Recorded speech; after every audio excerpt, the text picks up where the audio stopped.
Chair of the 6th International Conference on Equity and Inclusion on Education 2022, Professor Umesh Sharma, Associate Dean, Faculty of Education, Monash University, Australia, Honourable Deputy Minister Muhibul Hasan Chaudhry MP, Eminent Scholar Professor Syed Manzoorul Islam, University of Dhaka, Chairman NCTB Professor Mohammad Mushuzzaman, Ms. Beatrice Khaldoon, Head of Office and UNESCO Representative to Bangladesh, respected Vice Chancellors of partner universities, Member Secretary of the Conference, Professor M. Tariq Ahsan, IER, University of Dhaka, other partner representatives, media personnel, national and international participants, academics, researchers, government representatives, distinguished guests, ladies and gentlemen.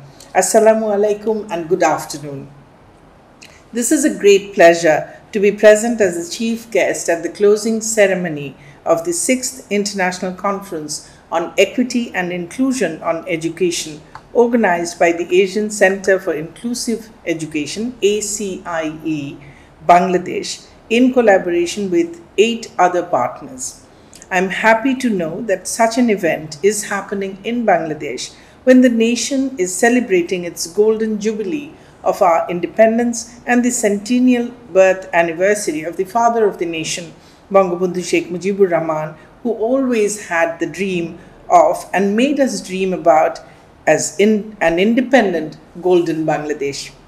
In this rapidly changing world, ensuring every citizen's development is a key to sustainable development for any country. It has been well understood by countries around the world that ensuring only access to education does not guarantee equity and inclusion in education. Rather, it is important to make a system responsive and resilient in such a manner that every learner can get access to and participate actively, achieve required competencies as per their aptitude and needs, and then be accepted by the next layer of education and employment, and social sectors could ensure equity and inclusion through education. The broader goal of education is not only preparing a citizen for the job market in recent days.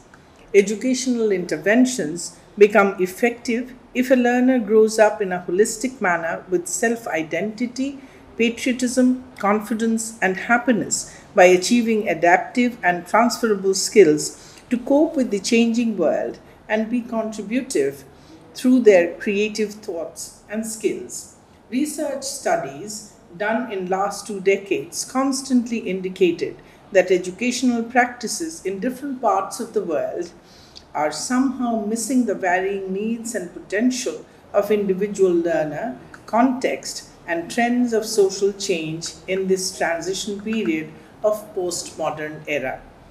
There are examples, though, that some countries understood the gap beforehand, tried to do alternative practices, and presented alternative models of education to the world. For example, Finland transformed their curriculum into interdisciplinary thematic phenomena-based instead of subject-based approach. We also can mention the example of Philippines, where the skill-based approach has been mainstreamed throughout the curriculum. In addition to that, fourth industrial revolution is replacing traditional human attempts to machine efforts, and artificial intelligence is shifting human learning pattern from convergent memorization to divergent problem solving. Based on such shifts, we could experience various virtual learning platforms that are making learning more personalized. However, a holistic global movement towards educational reforms for a paradigm shift is yet to be done. COVID-19 pandemic has collapsed the education system almost all over the world. In this situation, several alternative initiatives have been undertaken by different countries through radio, television, and online media for the continuation of learning activities and for ensuring timely academic year and cycle completion at a possible level.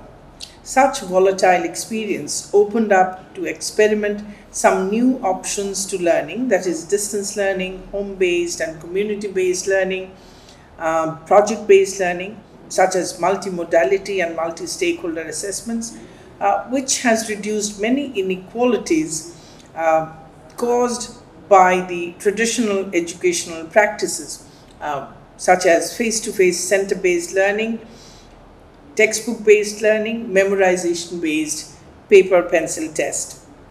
On the other hand, many children remained out of reach due to not having internet access and or device availability. For example, one hard reality faced by Bangladesh is that female participation in distance mode and online classes remarkably reduced, while in regular classes, female participation and achievement in education is significantly higher than male students. Such digital divide has also excluded many children living in economically disadvantaged families. Such experiences indicate that education system should be flexible and resilient enough to cope with any situation to make learning happen. However, Bangladesh has the power to get the best from the edge. Now, Bangladesh is referred as one of the few countries who have very well managed the COVID-19 situation and in COVID-19 recovery successes. Such successes are neither surprise nor a coincidence. These are the results of continuous planned leadership of the government of Bangladesh.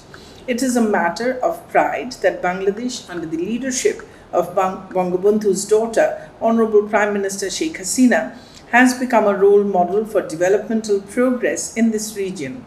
Consequently, Bangladesh is accelerating its pace towards reaching the middle-income country status and planning to reach the developed country status by the year 2041. Factors that helped us to work rightly for the future so far include development of long-term visionary plans that helped us to set clear goals. Steps taken for developing a digital Bangladesh has also accelerated the holistic development of the nation. In line with these developmental achievements, current government is working smart to make a resilient education system for the future generations. The government has recently developed a new national curriculum framework aiming to develop patriotic, productive, and happy global citizens who would possess high level of values, transformative and employable skills, and knowledge and skills to create, lead, communicate, and collaborate in the global village. I believe that this conference would be a great opportunity for Bangladeshi academics, researchers, and policymakers to learn at least from 17 country practices in this critical age of the human civilization. This conference will help all the participating countries to understand, compare, collaborate, have mutual benefit for the betterment of educational equity and inclusion. I would like to thank ACIE from the core of my heart for providing with such a platform for the Asia Pacific region and beyond.